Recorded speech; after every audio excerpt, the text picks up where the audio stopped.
মধ্যযুগীয় বর্বরতার শিকার এক পরিবার। ডাইনি অপবাদে একই পরিবারের চারজনকে বেধড়ক মারধর সহ জোর করে মল খাইয়ে দেওয়ার অভিযোগ গ্রামবাসীদের বিরুদ্ধে। ঘটনায় ব্যাপক চাঞ্চল্য গঙ্গারামপুর থানার বাসুরিয়া গ্রাম পঞ্চায়েতের ভাদ্রা রায়পাড়া এলাকায়। এই ঘটনার তদন্তে নেমে ইতিমধ্যে এলাকার 6 জনকে গ্রেপ্তার করেছে গঙ্গারামপুর থানার পুলিশ। শুক্রবার ধৃতদের তোলা হলো গঙ্গারামপুর মহকুমা আদালতে। স্থানীয় সূত্রের খবর, গত 2 মাসে ভাদ্রা রায়পাড়া এলাকায় অস্বাভাবিক মৃত্যু হয়েছে বেশ কয়েকজনের। এই ঘটনা নিয়ে গ্রামবাসীদের মধ্যে দেখা দেয় আতঙ্ক, সাথে সন্দেহ দানা বাঁধে গ্রামবাসীদের মধ্যে। তাদের অনুমান কে বা কারা টুকটাক করে হত্যা করছে গ্রামের মানুষজনকে। এরপরই গ্রামের মানুষজন এক তান্ত্রিকের কাছে যায় বলে খবর। সেই তান্ত্রিকের কথা মতো গতকাল গ্রামের শ্মশানে পুজো দেন গ্রামবাসীরা এবং রাতে ওই গ্রামের ওই বাসিন্দা পরমেশ্বর রায়ের বাড়িতে হানা দেয় গ্রামবাসীরা। ঘটনায় পরমেশ্বর রায়ের স্ত্রী পোতন রায়কে ডাইনি অপবাদ দেন গ্রামবাসীরা। তাদের অভিযোগ, ওই মহিলা টুকটাক করে খুন করেছে গ্রামের মানুষজনকে। ঘটনায় ওই পরিবারের 4 জনকে বেধড়ক মারধর করার অভিযোগ ওঠে গ্রামবাসীদের বিরুদ্ধে, পাশাপাশি মল খাইয়ে দেওয়ার অভিযোগ ওঠে। রাতেই ঘটনার খবর পেয়ে ঘটনাস্থলে পৌঁছয় গঙ্গারামপুর থানার আইসি সহ বিশাল পুলিশ বাহিনী। পুলিশ আহতদের উদ্ধার করে গঙ্গারামপুর সুপার স্পেশালিটি হাসপাতালে ভর্তি করায়। বর্তমানে গঙ্গারামপুর সুপার স্পেশালিটি হাসপাতালে চিকিৎসাধীন রয়েছেন 3 জন। পাশাপাশি এই ঘটনায় ওই গ্রামের 6 জনকে গ্রেপ্তার করেছে গঙ্গারামপুর থানার পুলিশ। শুক্রবার ধৃতদের তোলা হলো গঙ্গারামপুর মহকুমা আদালতে। ওটা আমরা বলি ডাইনি ধরে দিচ্ছি লোককে। লোক তো আমার বলতে চাও, আমি তো কাইলে গেছিলাম, বলেছিলাম। তা আমরা বলছি ঠিক আছে, তা আমাকে নিয়ে চলো, বিপক্ষে চলো। বলছে না, ওরা যাবে না।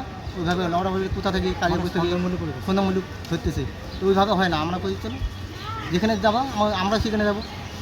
কালকে রাত্রে কি ঘটনা ঘটেছিল? কালকে রাত্রে তো ঘটনা 9টার সময়, রাত 9টার সময় খাইতে শুয়েছি, ডাক দিল, দাদা ঠান্ডা বেরিয়ে আসলাম। আমি দেখি কোনো ছেলে খারাপ হয়ে আছে। এখন বইয়ের মধ্যে কী নিয়ে আসছি এটা আমি দেখিনি। তারপর হাত ধরে বসালো, বসাতে যাই, বল বাবাকে বলছে, বল কী জানিস তোরা? বাবা বলছে আমি কিছু জানি না। মা বলছে আমি কিছু জানি না।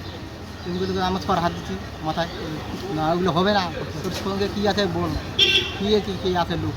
তুমি বললো, তারপর পায়খানা হাত পা ধরে পায়খানা জোর করতে ফেলে দিল, বোতল করে নিয়েছে, ফেলে দিল। আমার বাবাকে যায়, তারপর আমার মামাকে, তারপর আমাকে ফেলে দিল। কতটা আহত হয়েছে যাদেরকে মারধর করা হয়েছে আপনার? আমার এখন অসুস্থই আছে। পায়খানা খাওয়ানোর পরে তারপরে আপনাদেরকে মারধর করলো? হ্যাঁ, ইট দিয়ে জানতার মধ্যে বাঁধছে ইট দিচ্ছে। কি গ্রামের সবাই মিলি? হ্যাঁ, গ্রামে মানে কি অপবাদ দিচ্ছে? মেন ডাইনি অপবাদ দিচ্ছে আপনার মাকে এবং আপনাদেরকে? হ্যাঁ হ্যাঁ। কি বলছে এসে? ওরা খারাপ হচ্ছে।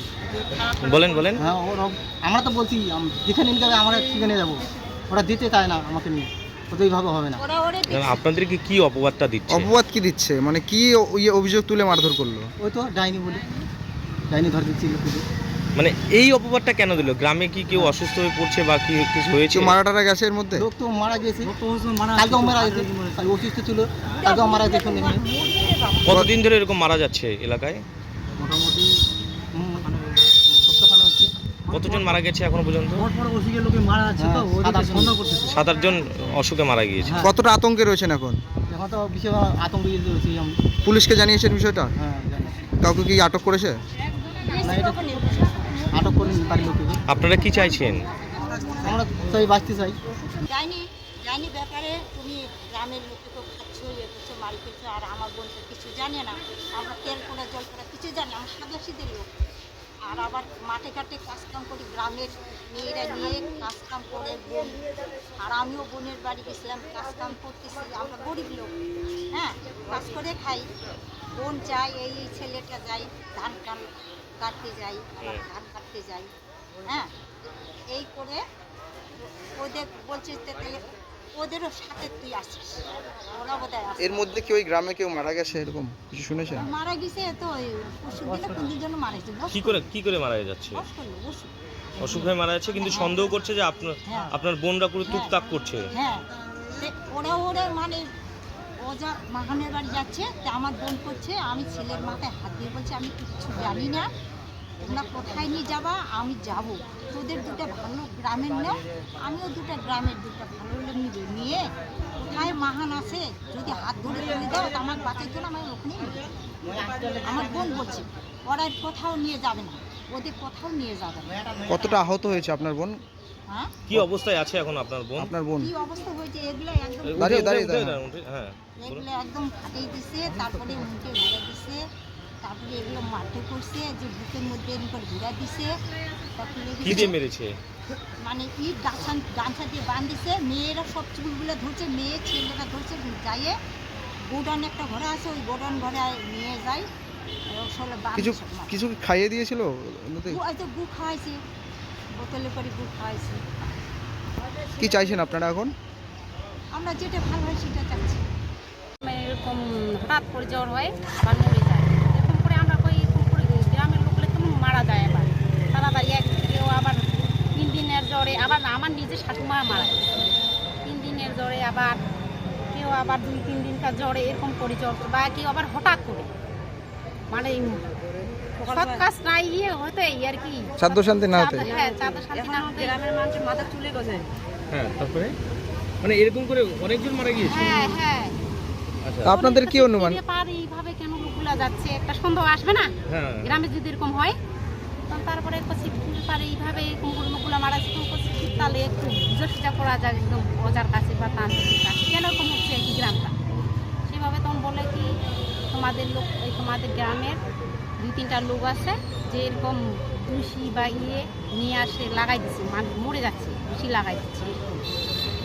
তখন থেকে কে বললো আবার- হ্যাঁ, কে বললো এই কথাটা? ওই যে তান্ত্রিকের কাছে গেছিল গ্রামের লোকরা সবাই মিলে, তারপরে তারপরে এইভাবে বলে, তখন গ্রামের লোকরা কাছে ওই যে আবার নাম ঠিকানা তান্ত্রিকরা বলে দেয় যে অমুক বাড়ি, ওইদিকে বাড়ি, এইভাবে বলে দেয়। তখন কাছে তাহলে কি আবার হবে, ঠিক তাহলে ওদের ওদের এর আগে আবার বিচার হয়ে গেছিল, এর আগেও কি মারা গিয়েছিল? মারা যায়নি, পাগল করে দিয়েছিল একটা ইয়ং মেয়ে। আচ্ছা, কালকে কি হয়েছিল? আমাদের কাছে এখন যখন পাড়াটা তাহলে ইয়ে করতে হবে, পূজা পার্বণ করতে হবে, সেইভাবে সকালবেলা সবাই মিলে পূজা করলো, শ্মশান ঘাটে যায়, হুম, হুম। সেখানে পূজা হওয়ার পরে তখন সবাই আবার চলে আসলো বাড়িতে। আসার পর